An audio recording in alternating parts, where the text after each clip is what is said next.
All right, welcome everyone. So, good evening, good afternoon. Uh, it is our regular Tuesday evening here, and we are the Eat, Drink, Travel community. So, share with us in the chat where you are joining us from. And also, too, don't forget to set the chat automatically defaults to all panelists. If you would set it to all panelists and attendees, that way everyone will see the questions that you're asking and maybe they have the same question. Oh, Mark, nice to see you again. Who else is with us? Don't be shy.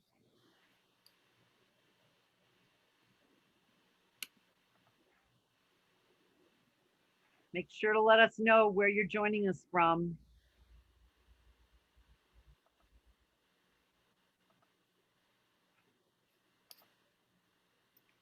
We are seeing them come in, so come on in and thank you for joining us this afternoon, this evening, wherever you're, whatever time zone you're coming in from. Olia, I see you have your hand up. Is that on purpose or by mistake? You want to just put in the chat whether you meant to put your hand up? Oh, Olia's from Michigan. Nice to see you. Thank you for coming in. Roxanne's from Wisconsin. Oh, she put it down. Okay.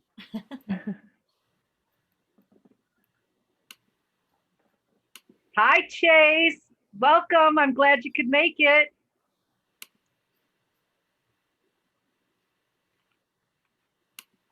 Chase is in a group with me. I was on with him earlier today. Nice. If you're just joining us, please put in the chat where you're joining us from. We're going to get started in a few minutes once we see kind of everybody's here.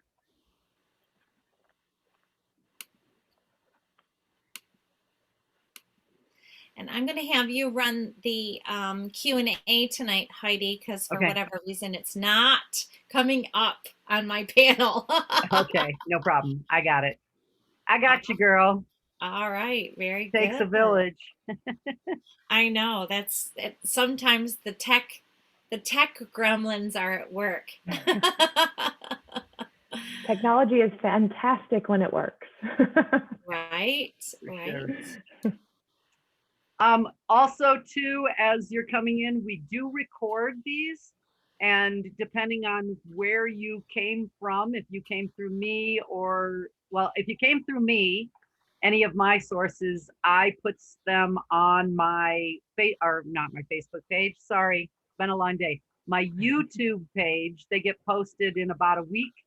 And that's where you'll be able to see them. I don't send out the recordings, but you can go to my YouTube, which will be here on a slide, I think. And if not, you all. It will be.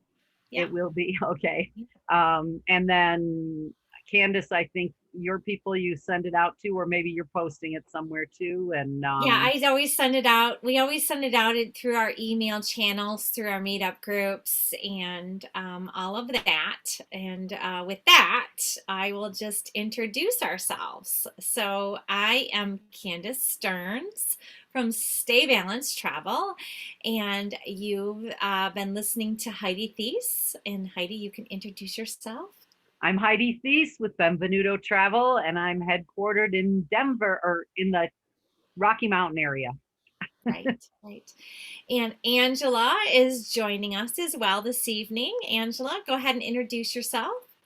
Hey everyone, I'm Angela. I'm based in the Milwaukee, Lake Country, Wisconsin area. Sorry I'm a little late. Yep, and Maria Stephanopoulos is in the Tampa Bay, Florida area. She unfortunately is not able to join us this evening. And then we also have Susan Schaefer from Ships and Trips Travel. She's in the Tennessee, Middle Tennessee area. And so for those of you who are first-time joiners, Eat, Drink, Travel was born out of the pandemic last year, when all things travel was basically shut down for pandemic reasons, we as travel advisors did not want to let go of our love of world travel.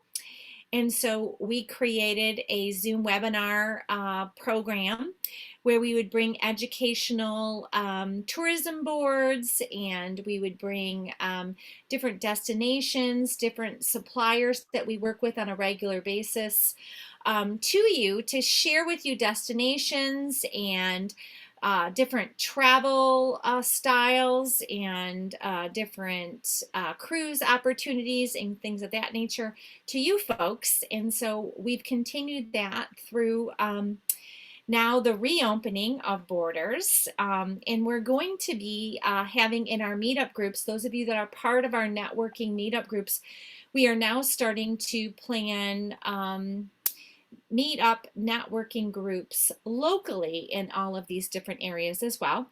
And for those of you who didn't catch my name, again, I'm Candius Stearns from Stay Balanced Travel, and I'm in the Detroit metro area.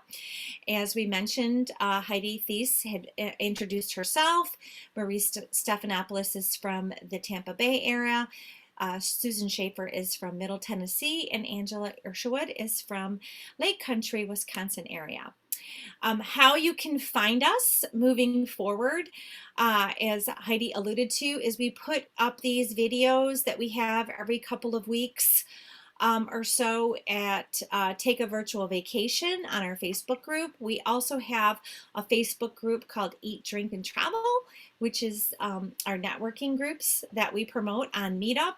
We also have a YouTube channel at Take a Virtual Vacation. And we all have our individual YouTube channels that are also listed here. We are going to put all of this information in the chat, so no worries in regards to the long URLs, if you will. We will go ahead and put that in the chat. And then in the chat box, you will have the opportunity, when you click on the lower right-hand corner, there's 3 little dots that you'll see. You can save the chat at the end here, and you'll have all this information available to you so that you can then go and find this information later to watch. And we also send it out via our newsletters. So those of you who are not part of our newsletters, sign up for our newsletters and you'll get our information that way as well. So if Antarctica were music, it would be Mozart art, and it would be Michelangelo literature, and it would be Shakespeare, and yet it is something even greater. The only place on earth that is still as it should be, may we never tame it. And that's Andrew Denton who said that. And I just wanted to share that with you because we are going to Antarctica this evening, and we're also going to learn quite a bit about a new adventure luxury cruise line. It's a boutique, as I call it, cruise line. And it's right up my alley, and a lot of my clients are very excited to cruise on this brand new cruise line through Atlas Ocean Voyages. And we have Kathy Kuzmana here this evening, and I'm so excited to introduce her tonight. She's going to share with us the new cruise ships, the World Navigator, and some of the different itineraries that are going to be available with her particular cruise line. And again, it's more of a boutique style. It's not your 1,000 people ship kind of thing. And there's all kinds of food and culinary and adventure stuff that she's going to share with us. And I'm going to turn it over now to Kathy. So go ahead, Kathy, and introduce yourself and share with us your cruise line. All right, that's my puppy. Thank you so much. I am, let's see, going to share my screen, if that's okay. Yeah. Awesome. And can everybody see that? I can see it. Perfect. Well, thanks so much for having me. It's so exciting to be here. I'm so thrilled that all of you have come together to talk and to put this on. I think this is a great thing that was born out of kind of a yucky situation in the pandemic. So it's really really awesome to see, and I'm thrilled to be here to talk to you about Atlas Ocean Voyages, which is, as you mentioned, a brand new cruise line. that is just launching. Our first cruise takes place here very soon, August 4th, so we're looking forward to that. But I thought I would give you a bit of an introduction as to who we are as a brand. I'll touch on our itineraries just a little bit, and then we'll get right into Antarctica. So half the year, we spend the entire season in Antarctica. So we have from November to March every year, we are turned kind of into a true expedition line. The other half of the year, we travel the world to all kinds of different destinations and provide our guests with some unique opportunities to do some fun and different things and go a little bit off the beaten path. So I'll jump right in and give you a basic overview of who we are. We are headquartered in Fort Lauderdale, Florida. Our parent company is actually based in Portugal. It's called Mystic Invest Holding. They're actually the third largest river cruise operator in the world. So we do come from a very established, well-established cruise background with multiple cruise line brands, but they're all European facing. Atlas Ocean Voyages is the first North American facing brand for this parent company, which is great. And we're really thrilled to be here. So that being said, I always like to point that out to make sure that everyone knows that it is a North American facing brand. It will be all of the 5-star amenities and appointments that you would be accustomed to on any other luxury line. But you'll hear me use the word luxe versus luxury quite often, and I'll get into that in just a little bit. We are an all-inclusive brand. We call ourselves all-inclusive all the way, and I'm going to show you in a couple of slides exactly what that means. We have tried to come up and fit into a kind of an open niche within the cruise market. We saw kind of a need, and our president and the president of our parent company came up with this concept to really try to marry the small ship experience with the expedition and more adventurous cruising experience. So that's where we've come up with what we call luxe-adventure. And I'll kind of define what that means here on the next slide. Our first of 5 ships will be debuting this summer. August 4th, as I mentioned, is our very first cruise, sailing to Egypt and Greece at first and doing some Western European itineraries and then coming across before we make our way down the coast of South America and get in position to do Antarctica in the fall. But World Navigator is the first in a series of 5 ships. All will be identical sister ships, just under 10,000 tons, less than 200 guests on board. So I'm going to introduce you to World Navigator and her sisters here in just a few minutes. So I'll kind of get into what luxe adventure means. Again, we've tried to kind of carve out our own niche in the marketplace. The luxe side that I mentioned before is truly luxury. However, we use the word luxe versus luxury quite often because we don't want to come across as stuffy or overly formal. We absolutely want to make sure that we have all of the 5-star amenities and appointments that you would be accustomed to on any other luxury cruise line or ship. But we want to make sure that it is presented in a very comfortable fashion. The atmosphere there will be very elegant, but it will be more of a subdued elegance, very simple. But we want to really focus on taking people to unique destinations, coupled with very popular destinations that are on bucket lists, of course, as well. But we also want to provide some different types of experiences. And that's where the adventure part comes in. So when we talk about adventure, I don't want that word to scare anyone off whatsoever, because adventure really for us equals experiences. And again, an experience to you might be what you see on the screen here in some of the pictures I show. If adventure to you is hang gliding or skydiving, hey, we're going to have some of those opportunities in some of these different ports of call. But if adventure to you is kind of like me, maybe it's just going ashore in a different port of call you've never been to before and walking around and exploring and tasting some of the local cuisine, then that's okay too. But we will be offering some unique and some exciting types of opportunities on board our ships as well, and shoreside. So I'll get into those here in a little bit, and then I'll focus a little bit on, or a lot actually, and a little bit on Antarctica. So I mentioned before that we are all inclusive all the way. What you see on the screen here is included with every single journey that you book with Atlas Ocean Voyages. So again, we are comparable to other smaller ship luxury lines in terms of pricing. We're also comparable in pricing to other expedition lines that you may be familiar with. However, we include a whole lot more than the majority. And I'll start with the big E instead of saving the big one for last. We include round trip economy airfare from 16 different gateways in the US and Canada with every single journey. So right there, you have a huge savings and value in our pricing. We also offer for Antarctica only private charter jet service, and that is included from Orlando all the way down to Ushuaia, Argentina, and that is round trip. And that is an awesome feature. If you've ever looked at Antarctica expeditions before, you know that getting down to Argentina, or if you've ever tried to book a flight down to South America, getting to certain destinations on a certain date at a certain time can be very tricky. We thought instead of changing planes and even changing airports in the same city and all of that hassle, and instead of tacking on that cost and also that time on either end of the journey, we thought, why not just charter our own plane and get everyone down there at the same time? So the experience actually starts from the moment you step on board that chartered flight, and it will be an Atlas, kind of an Atlas fun time, an Atlas party from the moment you step on board. We'll feed you, there'll be drinks flowing. It will we'll even give you little pajamas. I'm so excited about the pajamas on the plane.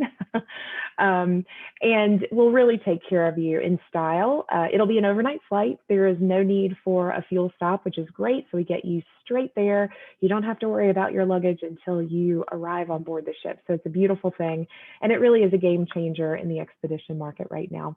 And a big plus to that is not only will we get you from your location to Orlando included in that airfare, included in the price, and the charter jet, if you book a suite, we'll also automatically upgrade you on the chartered flight to business class, which is, again, a huge value in itself. We're trying to package everything together and have it a one-stop shop for you. We know that when you're looking at price points of some upscale cruises and some experiences that are pretty far from home and are sometimes once in a lifetime experiences, we want to make sure that it's done right. And we want to make sure that you don't have to worry about anything once you're there, once you're on board the ship. So we have included all of your fully guided expeditions in Antarctica in the package as well. So there's no additional cost for any of those expeditions. And we actually have 18 Zodiacs on board our ships. We have a full expedition team that will be on board as well to guide you, and we'll give briefings and talks, and I'll get into that in a little bit. But it is fully included. Now, we do have some optional, more adventurous shore excursions that are available as well. But all of your ice cruises and all of your Zodiac landings are fully included in the price. We also include for all of our non-Antarctica itineraries, one shore excursion per person per port.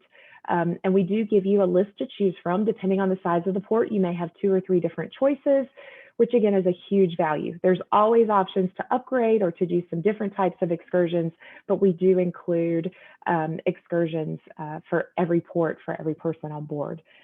For warm water destinations, we offer kayaks and paddleboards that are complimentary. We do have kayaks and paddleboarding in Antarctica, but there is a charge for that because of safety equipment and guides and all of that. It is part of our kind of adventurous shore excursions. But for other destinations, we do offer them complimentary. Obviously, all of your gourmet international cuisine is included. Your unlimited premium pours on board the ship, so your beer, wine, and spirits are included. Filtered water with reusable bottles. We are a green ship, so we're very proud of that. That's all included. Of course, your gratuities. If you have a suite, your butler service is automatically included. We are partnering with luxe-adventure for our sea spa on board, but also for all of our amenities in the stateroom bathrooms as well. So all of those products will be luxe-adventure products in each of our suites and staterooms.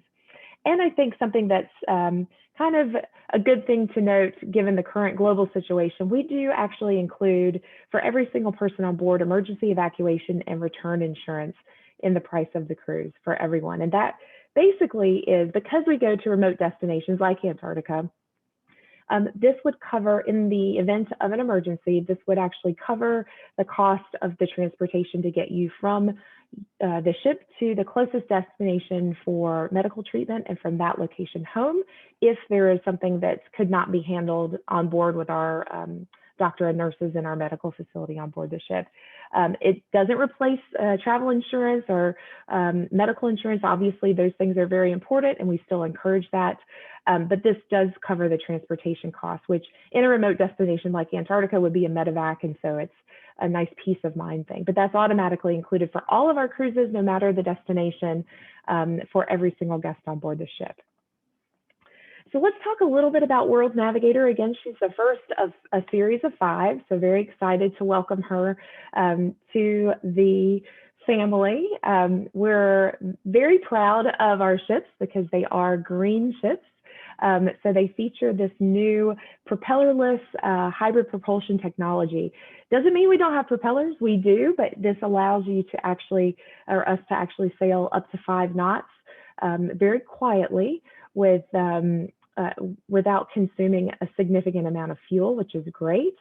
It makes us very environmentally friendly, which again is a very exciting thing. And we also feature anchorless positioning systems. So because we go to these unique remote destinations, we're able to get up close and personal to wildlife, and we're able to do so without disturbing any of the marine environment, which is great. Of course, we will have all the latest and greatest technology and safety protocols in place at the time of the ship's launch.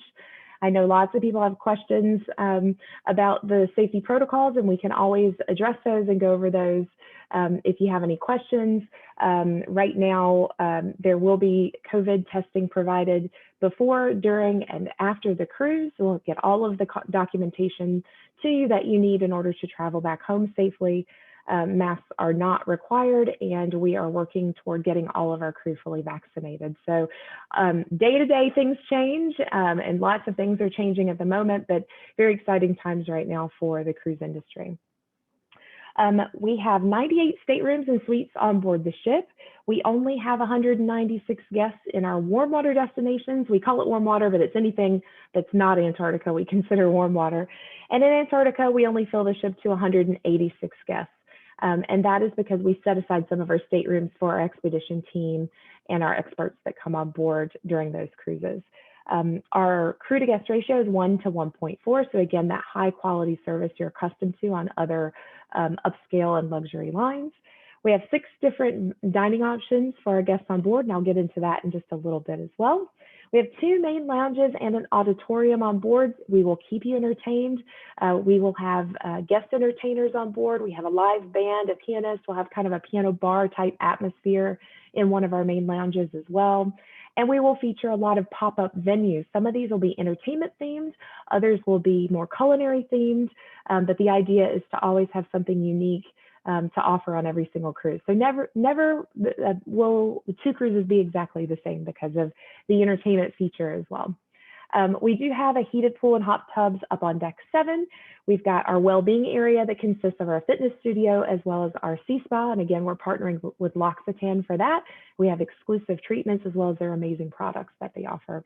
And I think probably one of my favorite places on the ship is going to be Water's Edge. So if you see in this image that you see on the screen right now, all the way forward at the bow or the pointy end of the ship, you'll see that open deck space at the bow. And that is called Water's Edge. It's only 30 feet above sea level. And it really is an amazing place to brave the elements, go outside and do your whale watching. Or if we're cruising the Amalfi Coast or through the Corinth Canal in Greece, it's an amazing place to go. In cooler destinations, we actually have heated benches placed outside so you can actually stay warm and be up close and personal. I think all too often these days, cruise lines are building these amazing, huge ships with all these bells and whistles, but you kind of forget that you're on a ship. With expedition cruising, especially luxe expedition cruising, it's always good to remember where you are and what you're doing. We always try to make sure that you've got outdoor space, that you remember that you're on this amazing journey and that you're really taking in the destination that you're visiting. So in terms of our luxe accommodations, actually our ship just passed her sea trials and was handed over to us just a few weeks ago. So it's super exciting. She's being outfitted right now. So these are a few renderings that I thought I'd share.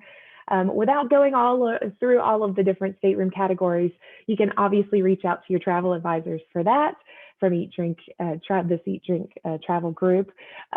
We really have kind of a range of different stateroom categories to offer you, which have different price points as well, which makes it very nice.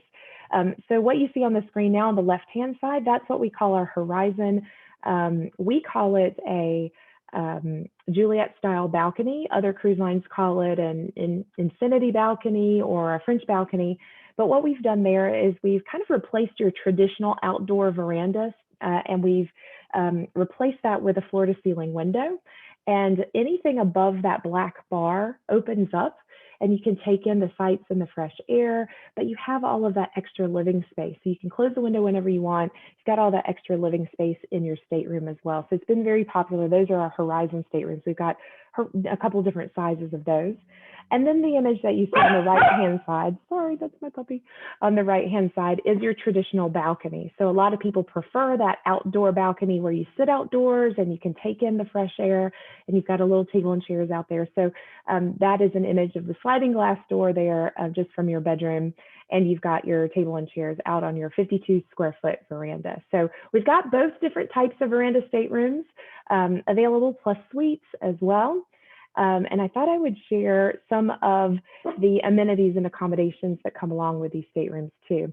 So two of those smaller pictures there on the left-hand side up top are of our one-bedroom suites. So both, we have three different categories of one-bedroom suites, and they each have a separate living room area and a separate bedroom area.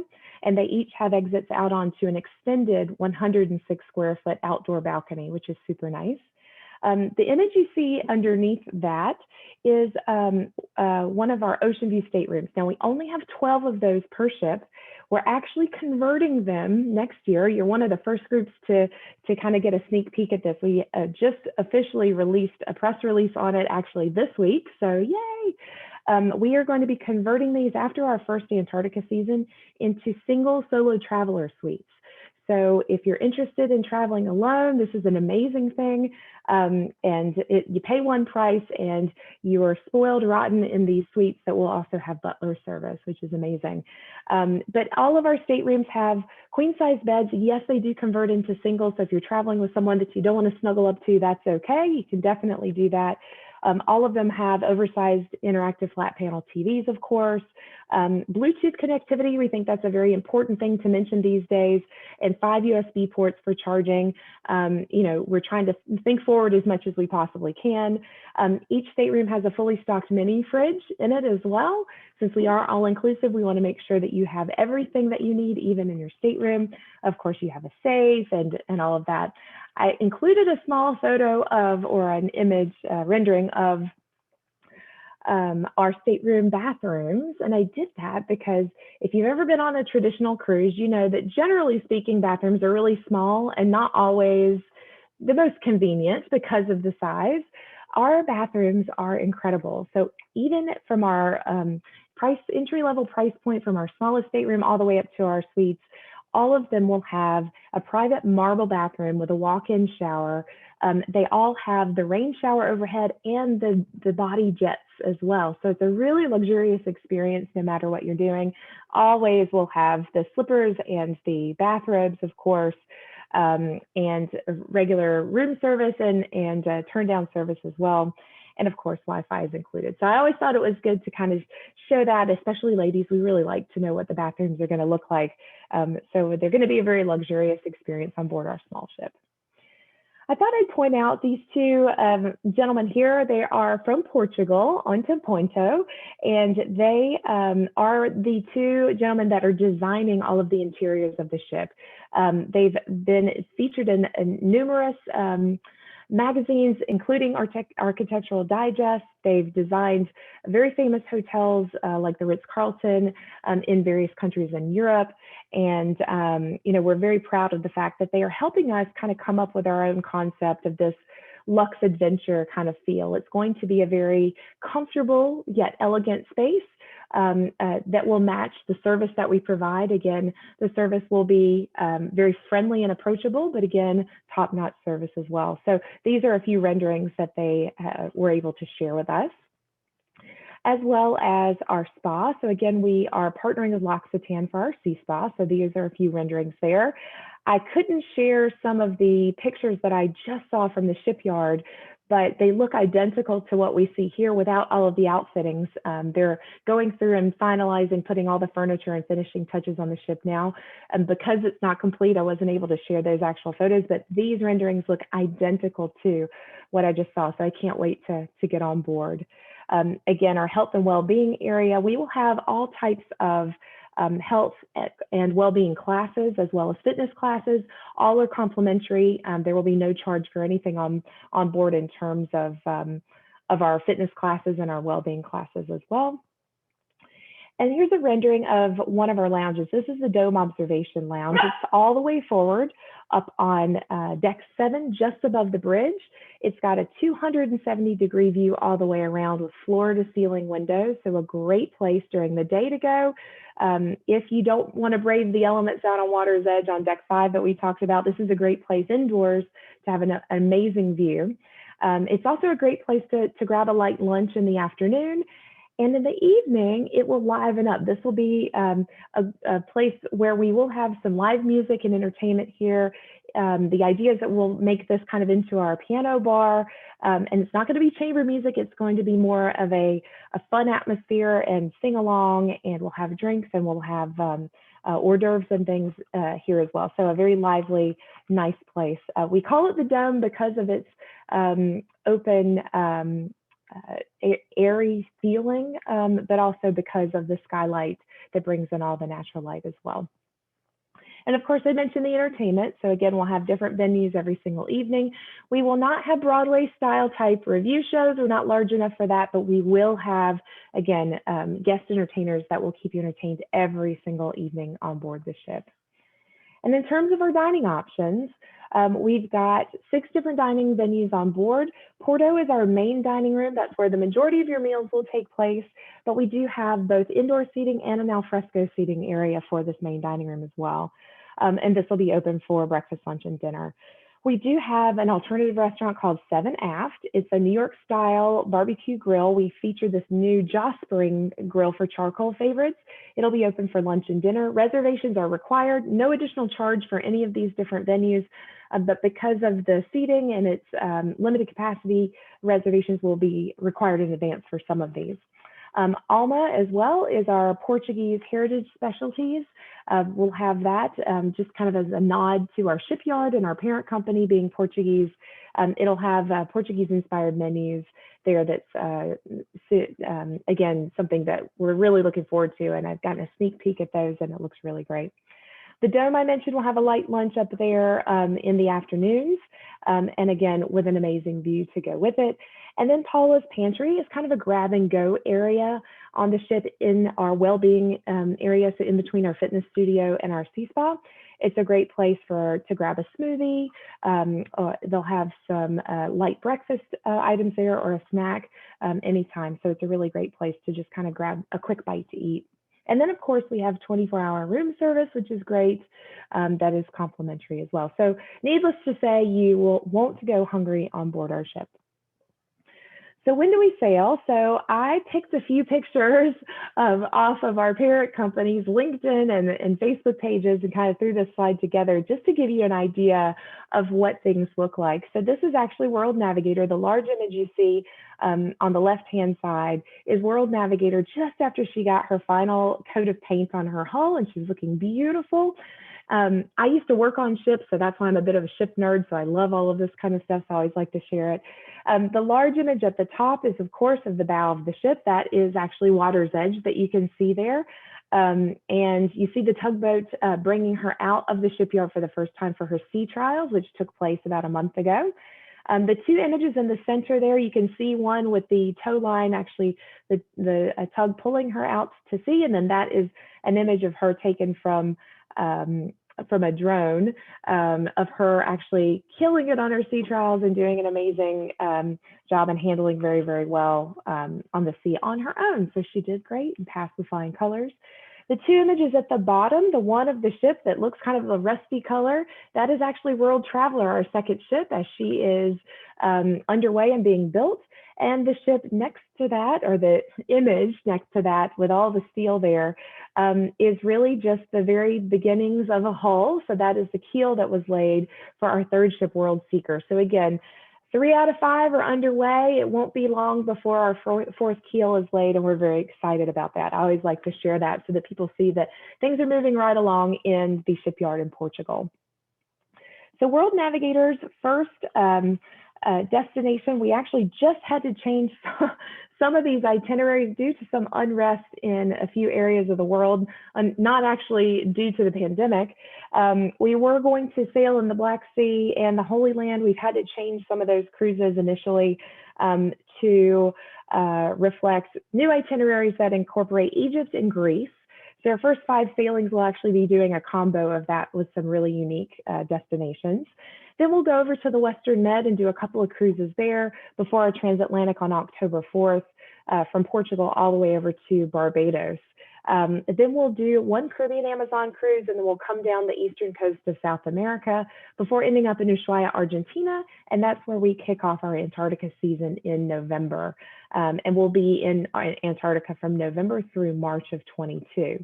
Now, we just released our 2022 itineraries, and again, ask your travel advisor for more information. They're able to send those over to you, but just as a quick peek, we are continuing with South America once we complete the Antarctica season in March of 22. We'll make our way back over to the Med. We'll do some British Isles cruises. And yes, we are going to the Arctic. We're going to go to Norway and Iceland and Greenland. So people are very excited about those cruises over to the North Cape. We'll be doing a few interesting Baltic cruises, as well as another transatlantic. And when we get back over to South America, again, before our second Antarctica season, we will be visiting some unique places in Central America and into the Panama Canal and doing some overnights in the canal and that type of thing. So really unique itineraries to come. So stay tuned for more information on that. But let's jump right into our Antarctica expeditions. I want to make sure that we really cover these, and I want to be able to share some actual footage or some pictures from a colleague of mine that was in Antarctica not too long ago.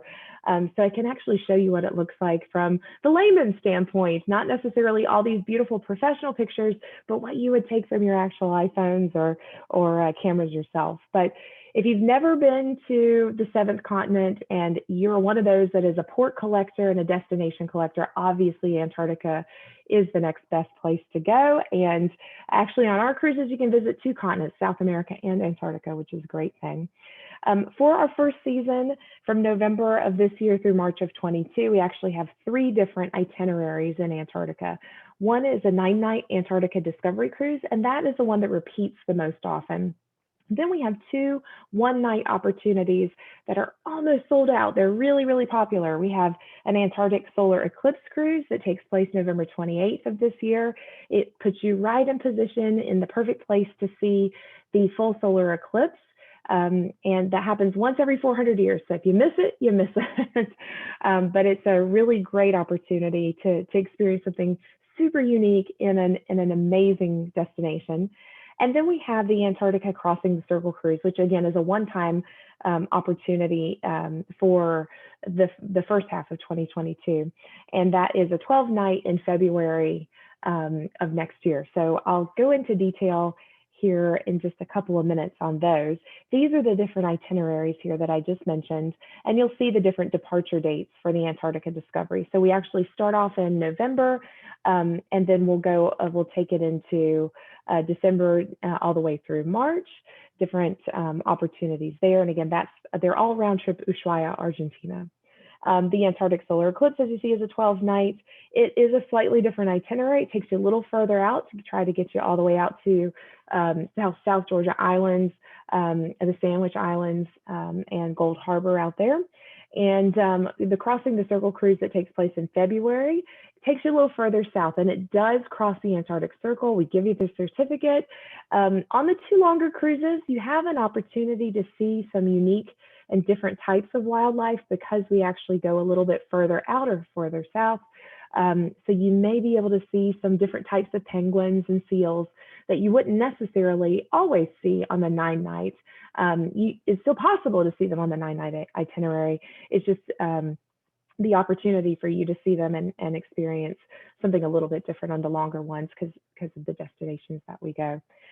All of our ships, again, since it's round trip Ushuaia, all of our cruises do cross the Drake Passage. So if you're unfamiliar with the Drake, that is where the Atlantic meets the Pacific. And because it's where these two large bodies of water converge, it can have one of two nicknames. It can be called the Drake Lake, which is a nice smooth crossing, or it can be called the Drake Shake. And most people experience a little bit of both, to be honest, and it's part of that expedition experience. But once you cross the Drake Passage, which usually is about 36 hours or so, then it's smooth sailing from there once you're in the Antarctic Peninsula for sure. You'll see on our itineraries, we try to get you to certain places like the South Shetland Islands, for example, or, you know, on the Solar Eclipse cruise out to Gold Harbor. We try to do those on certain days, but in Antarctica, it's important to note that it's not like any other typical cruise. You don't dock in a port of call and get off and walk around in a small town. That's just not the experience that you have. We have 18 Zodiacs on board, and we do have our what we call ice cruises or ice landings or beach landings. We can do up to 2 landings a day because of the size of our ship and the certification of our ship, which is great. But it is a little bit different than your typical cruise if you've not, if you don't know a whole lot about expedition. It's really, we try and get you out there. So for that reason, because the weather is very volatile and it does change, the days that you're going to be visiting certain areas may change. And that's what we call captain's choice. So captain's choice is exactly what it sounds like. Our ship captain is in contact with all other boat and ship captains in the area, and they all share information. They share information on the weather, they share information on the ice, and they share information on the wildlife so that they can position themselves in the best place for you to have the best expedition experience possible. So I thought I'd throw a few fun facts into the mix here when we talk about Antarctica. So the Greek word Arctis actually means bear. A lot of people think, oh, I'm going to go to Antarctica and see polar bears. No, Antarctica actually means no bears.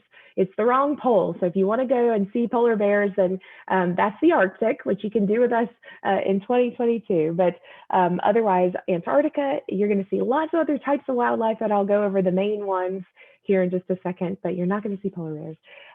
Most people don't know as well that Antarctica is actually a desert. It's one of the driest continents on the earth. Because it's covered with snow and ice, people don't always think about it being actually a desert, but it is. And we'll talk about the weather here in just a minute, but the weather changes somewhat drastically at times and can change very, very quickly as well.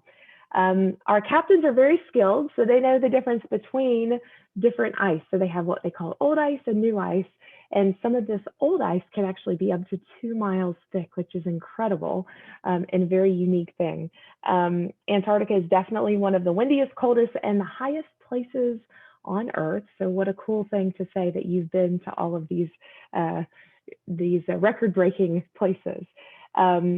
I thought it was kind of interesting that there is actually no Antarctic time zone. Most people in Antarctica observe the time zone of either the country that they came from or the country that they're representing. So you'll see some stations out there from different countries that are studying the ice, as well as the geology, as well as the weather, and they'll all be there, and they usually operate under their own time zone. Our ship, because we're coming from Argentina, will most likely just stay on Argentina time. It's nice and easy that way. And because it is the summer months, it will be pretty much 24 hours of full daylight while you're there. So Antarctica has 2 seasons. There's summer and winter. We'll obviously be there in the summer from November to March. But on the other half of the year, it experiences pretty much full darkness. So we're there definitely at the best time as well. And in terms of weather, Antarctica, you know, the temperatures aren't quite as cold as you may imagine. Now, I'm in Florida, so this is very cold to me. But I know for some of you who are up north and experience some pretty cold winters, this probably doesn't seem too bad. But the temperatures range generally when we're there from about 27 to 33 degrees Fahrenheit, so not quite as cold as you would imagine. Obviously, we tell you to pack in layers because that is the best way to be. You should definitely expect a lot of wind, rain, and snow and sun while you're there. We'll actually provide your travel advisor and you with a packing guide and a list so that you actually know how best to pack on an expedition voyage. We are not formal, by the way. We have no formal nights. It's all resort casual. It's kind of a come as you are vibe on board our ships, which is a great thing. So we want to make sure that everybody kind of knows what to expect and what to pack. And like I mentioned before, the weather changes very, very quickly while we're there, which is why our captain and all of our officers and crew stay on top of the weather. And that's also why our itineraries aren't very, very specific day by day. There's 3 different seasons to go to Antarctica. There's the early, and again, these are kind of loose time frames within the actual Antarctica season. So again, we're there November to March. So the early season is about November to about mid-December. That's when it's great for photography. It's pristine white snow. No one's been there yet. And it's a great time for snow sharing. Then you get into the mid-season, which is about mid-December to the end of January, give or take. And this is when the temperatures start to warm up a bit, and it has a great mix of wildlife. They call this the birthing season because if you're lucky, toward the end of the early season, you'll actually get to see some of the male penguins go and sit on the eggs. And yes, the male penguins actually hatch the eggs, as they should. And then some of the seals as well. And then toward the end of the mid-season is when they'll actually give birth. So you can see some of the little hatchlings and the new baby penguins and baby seals. And into the late season, which is the end of January to the end of March, because of the warmer temperatures, some of the ice is melted, so the accessibility is a little bit better, more navigable. And it's the best time for mammal viewing. And you can actually see some of the little baby mammals and or baby seals and, of course, the penguins, and also great for whale watching as well. So in terms of animals, let's talk a little bit about what type of wildlife you'd actually see in Antarctica. These are the most typical penguins that you're going to see when you're there. The Adelie are the ones with the blue around the eyes and the orange beak, and that's that top picture there with the blue background, that's an Adelie penguin. Then you've got your rock hoppers and your macaroni, which are very similar. So the one next to it, those are the ones with the kind of funny eyebrows, I guess you would call them. Those are also very common to see. Then you have your Gentoo, which are the yellow beak penguins, and you'll see that in the bottom left-hand corner there. And they're pretty easy to spot, so you see those quite often. And then, of course, the chin strap penguin, which is all the way in the bottom right-hand corner. You can see those. They're very easy to pick out because it looks like they actually have wearing a helmet or a chin strap there.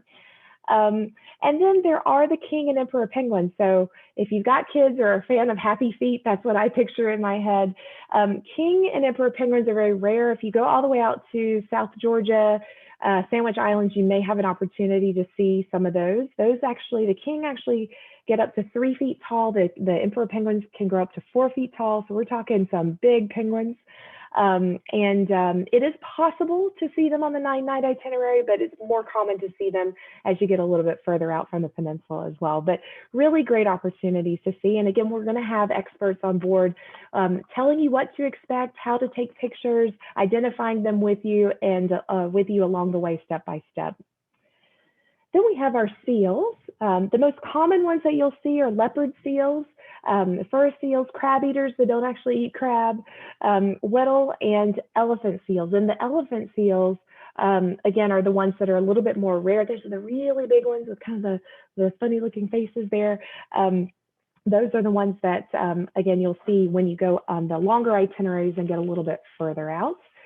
But again, awesome opportunity to see them in their natural habitat.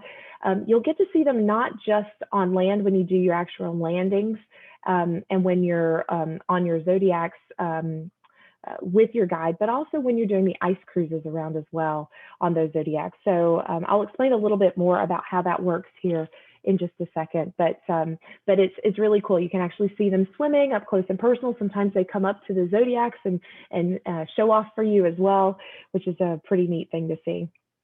And then, of course, whales. Whales are very common to see and something to look forward to. The 2 most common type of whales that you will see are, of course, are orca as well as humpback whales. You will possibly see some sperm whales, and he's been known to see some blue whales. They are actually very rare and endangered, but they are found in Antarctica or around the peninsula as well. So it is possible for you to see those as well. And again, very majestic, able to see those. I had a colleague of mine talk about his experience on board a Zodiac and how the whales were going actually underneath their Zodiac, up on one side and to the other, and such an amazing, really life-changing experience for him. And then, of course, there's a variety of birds. It's great for people that love to do bird watching, that are very in touch with wildlife as well. We try to include on our expedition team ornithologists when we can, which are scientists that study birds. You know, the most common that you'll see are albatross with that huge wingspan. They can actually fly over a year without landing. They glide most of the time, which is incredible. Petrels, gannets, and kelp gulls as well. And again, we'll have experts on board to kind of guide you through that so that you see exactly, know exactly what to look for when you're on board. So I mentioned before that our ship is certified for ice exploration. So for those of you that are curious as to what that is, we are a polar category C ship, and our ice class is 1B, which means that we have that reinforced hull that we're able to easily navigate through the ice. And because of our certification and because we have so few guests on board, we can actually do up to 2 Antarctica landings per day, which means that you can, there's all kinds of regulations for Antarctica. You can only have 100 people off the ship onto land at one time in Antarctica. And because we can do up to 2 landings a day, we can get all of our guests off every single day to go out and actually explore Antarctica. So what normally happens is in the morning, we'll have a group of guests that will actually go off with their guides to do the actual landings, what we call wet landings or beach landings, where they get off the Zodiacs and walk on land and do their expeditions there. And the other half of the ship will actually be able to do ice cruises. So they'll get on Zodiacs and go around and look for wildlife without getting off of the Zodiac. And they'll cruise around looking at different icebergs and glacier calving and look for wildlife from the Zodiac. And then what they'll do in the afternoon is flip-flop. So if you did your ice cruise in the morning, you'll now do your landing in the afternoon and vice versa, so that everyone has a chance to be able to experience that. We do have some optional excursions that are available for purchase. Those are a little more adventurous. Those include, again, the kayaking and paddleboarding that I mentioned before. You have to have prior experience doing both of these activities before they will allow you on board for safety purposes. We do have snowshoeing available. Actually, that one will be complimentary. But they will be very limited in capacity, and you will have to give up one of your afternoons or mornings of either an expedition trip, a landing, or an ice cruise in order to fit that in. And then we'll also do camping overnight on the ice, and we'll also have, from what I understand, snorkeling or diving available as well. So will be a lot of really interesting, fun activities for those who are a little bit more adventurous. Those are all weather permitting, all limited quantity, and you will be able to pre-book these in advance ahead of time as well. So again, in terms of our team on board, everything will be fully guided by our expedition team. Our Zodiacs hold 10 people each, so it's 9 people plus your guide. And again, our team will be made up, and we have 18 Zodiacs. Our team will be made up of ornithologists that study birds, glaciologists that study the ice, of course, naturalists, marine biologists, geologists that study the land, and expert photographers. So we try and take people from different walks of life and varied experiences in order to really come together to make this an incredible experience. In terms of gear, we also provide you with parkas that are yours to keep. They're actually your souvenir that you can take, so you can leave your big heavy coats at home. And we'll provide you with nice big Atlas parkas. You can use the rubber knee boots that we provide for you, all of your safety equipment, and we provide you with binoculars on board as well. So we try to think of everything for your expedition, start to finish. All right. Sounds so exciting. I'm excited to go. Just a little FYI for those of you who've not been with us before. My son and my husband's a photographer, and my son is a cold weather traveler. And so, as a milestone graduation trip in 2025, when he graduates, we will be going to Antarctica. That is his dream destination. And as a travel advisor and his mother, I'm going to make it happen for him. There you go. That's awesome. Awesome. So we have a couple of questions. You mentioned that some of the excursions you have to have previous experience. What is exactly required for that? What has to be submitted on the front end or whatever in order for that to happen? Everything will take place on board the ship. They will obviously have you sign waivers and that type of thing. If it's specifically for the kayaking and paddleboarding, you have to have previous experience in a kayak.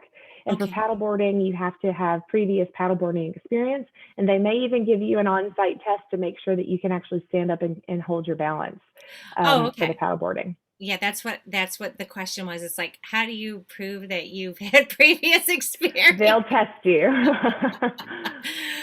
Okay, wonderful. Let me see. There was another question in regards to the different itineraries. What you said there were different animals that you could potentially see from the 9 days to the 12 days. Is that mostly the areas where you're going to see more endangered? No, it's just that you'll see, for example, on the 12-night cruise, because we're able to get a little bit further out, you may actually get to see the king and emperor penguins, which are the taller, the 3 and 4 foot penguins, as well as some of the elephant seals.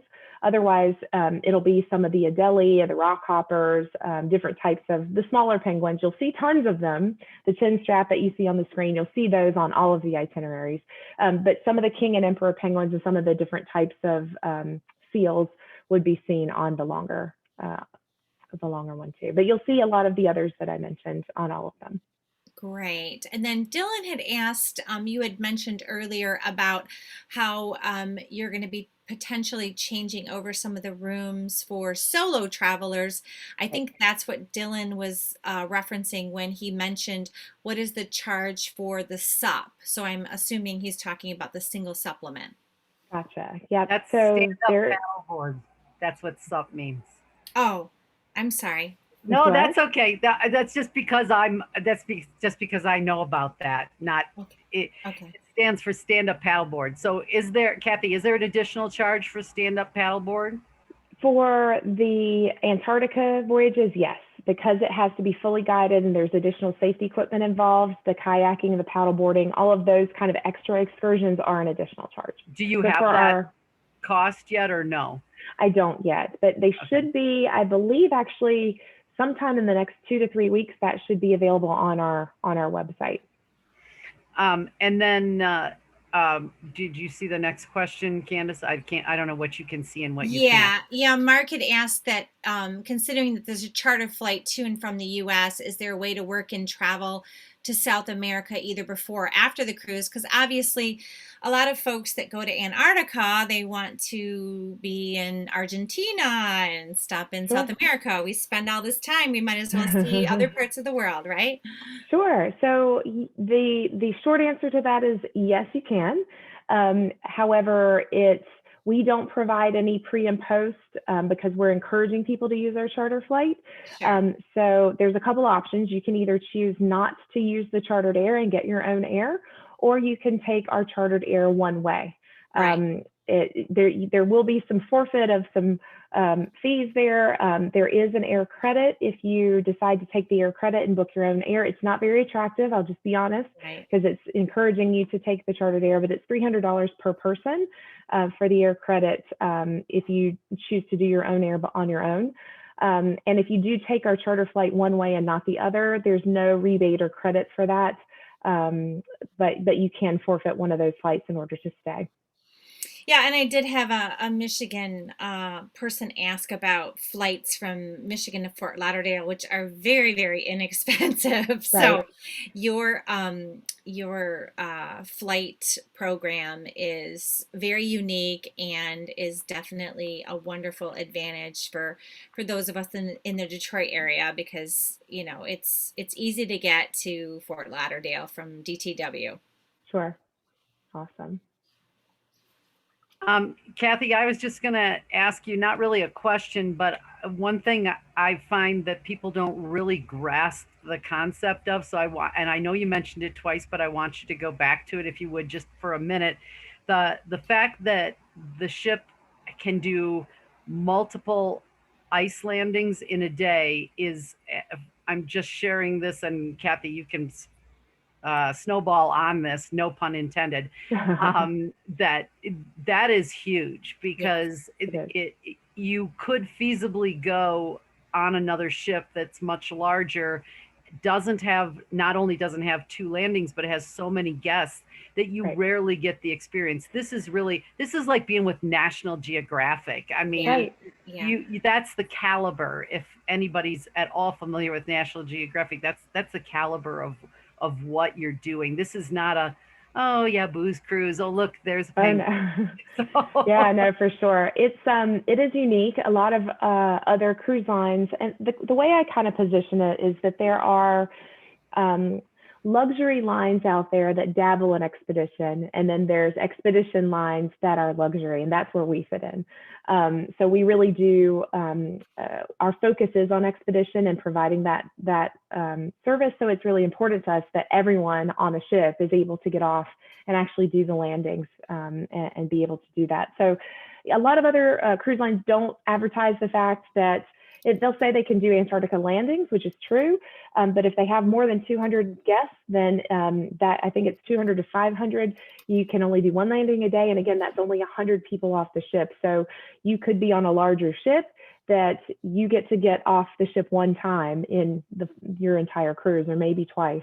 Whereas with us, you can get off the ship every single day. And then there are other cruises that are so large that they can't actually accommodate getting off the ship. I call them drive-bys or cruise-bys. They'll actually cruise by and say, there's Antarctica over there. So it really is important that you know that. And if you're really into the expedition side of it and getting in touch and seeing nature and being there one-on-one, it's really a great experience. And we want to make sure that we offer that for our guests. Also, too, I like the fact captain's choice. That's a big deal too, because who knows where that whale is or where that rare penguin is on any given day. And if you're set with an itinerary and that's where you're going at that time, so I just love the whole concept of the flexibility and all. Awesome. Are there other questions in the chat, Heidi, that you see? There was a question about rooms still available for the Crossing the Circle 2022 cruise. Are there still staterooms available? From what I understand, there are very limited rooms available in certain categories. We are very close to being at capacity for that. And we are capping off. We're not actually filling the ship to 100% capacity, at least not in the very beginning for our first season. So we're kind of cutting it off at about 80 to 85%. So we are almost there with those. But if you are interested, there are still a few stateroom categories available. So again, reach out to your travel advisor. They can either shoot me an email or give me a call, or one of our voyage specialists. Yeah, and we can give pricing for the different 9 versus 12 days and those kinds of things too. I know because it's an all-inclusive package, they're going to range based on the stateroom that you're in and the time that you're going, right? So correct. And they start at, and again, that's our entry level smallest stateroom. They start at about $10,000 per person, give or take, and that again includes air, includes everything. But that's kind of ballpark what you're looking at. Sure. Yeah. Great. All right. Anything else you see in the Q&A there, Heidi? Or I do not. Before we sign off, did you want to at all address what's going on over the summer, and perhaps also the trip to Costa Rica that we are getting people booking for. I don't know if you are prepared to talk about that. I'm sorry if I'm catching you off guard. No, no. Let me just get back to obviously the presentation here. I just popped up the thank you. We're available on Instagram as well, and we're gonna share. Like I said, I shared all that information in the chat. The one thing I can say is that we are going to be taking off and only holding these Zoom webinars once a month through the summertime. But the different meetup groups that we have all across the country, again, the areas that you can reach out to us through Eat, Drink, Travel are Metro Detroit, Tampa Bay, Lake Country in Wisconsin, the greater Denver area, with Heidi, and then Middle Tennessee. We're going to be holding, I believe it was July 14th in Tampa Bay, an Oktoberfest type brewery where you can buy tickets and come and do brewery tastings, different types of beer. And I know Maria's going to talk about different Oktoberfest in Germany destinations. I will also be holding a Germany Oktoberfest in, I believe it's going to be July 22nd at Brown Iron Brew House. There's one in Royal Oak, and there's also one in Shelby in the Michigan area. And I'm just trying to secure what destination is going to be best for our meetup in Detroit. And then we also still have 8 spots available for the Costa Rica trip that I'm hosting in February. It's February 7th through the 15th. And we still have a $299 airfare accommodation, and it's roughly $2,200 for the standard accommodations that we have going to Costa Rica in February of and 2 meals a day. I mean, the value on that, and most of us involved in Eat, Drink, and Travel are custom designed travel advisors. So to have a package like this coming from us is rare, and it had to be the highest level in order for us to even consider doing it. You won't find what we're putting together in this package anywhere else. So I just want to let you know that. Also, if you don't mind my interrupting, I'm sorry, Candice, but with the events going forward, we're really striving for a hybrid where we will have an element of the virtual for those who can't make the live event, but then we're going to shut off the camera and enjoy being with each other live and in person. So we really want to get to a point where we're doing these live and in person and getting to know the people in our groups better and being more of a community with each other in our various geographical locations. So when we send out questionnaires and polls and surveys about this, please respond so that it is tailored to what your tastes are. That's the advantage of us each having our own groups, is that I can do the Colorado people, how the Colorado people want to do it, and Candice can do the Michigan people, et cetera, et cetera, et cetera. So yeah, and we really want to hear your feedback about places you want to go and travel, and destinations you'd like to learn more about as well. So please share with us. Okay, I don't see anything else in the going once, going twice on the questions. Thank you all for being here. Thank you, Kathy, for a great presentation. Thank you for having me. I appreciate it. Thank you so much. And we're signing off. We'll see you. Have a happy 4th of July, everybody. Yes. Thanks Bye-bye. so much. Stay safe.